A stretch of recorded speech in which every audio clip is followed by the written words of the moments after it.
बांकी महोत्सव कमिटी तरफ बंधुत्वपूर्ण फुटबॉल मैच अनुष्ठित बांकी कचेरी पड़िया आज अपराह्न बांकी प्रशासन और बांकी महोत्सव कमिटी मध्य एक बंधुत्वपूर्ण फुटबॉल मैच अनुष्ठित होता।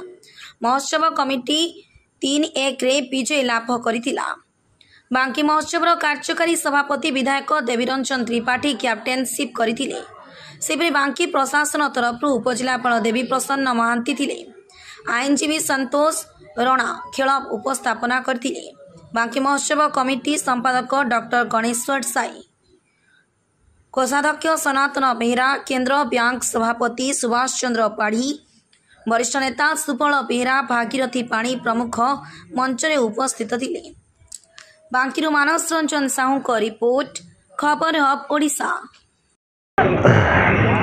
देवीरंजन त्रिपाठी बांकी महोत्सव कमिटी कार्यकारी सभापति। आज बांकी महोत्सव 2024 को सफल करने गोटे बंधुत्वपूर्ण फुटबॉल टूर्नामेंट आज बांकी महोत्सव एवं बांकी एथलेटिक एसोसिएशन आनुकूल्य आज आयोजन करा जो थे बांकी महोत्सव कमिटी ए बंधुत्वपूर्ण मैच रे विजय लाभ करथिला।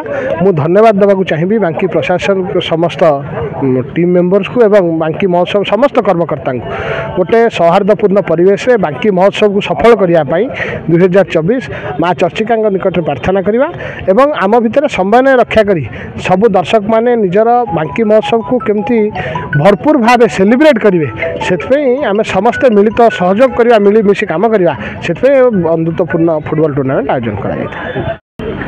डॉक्टर गणेश्वर साई बांकी महोत्सव जनरल सेक्रेटरी।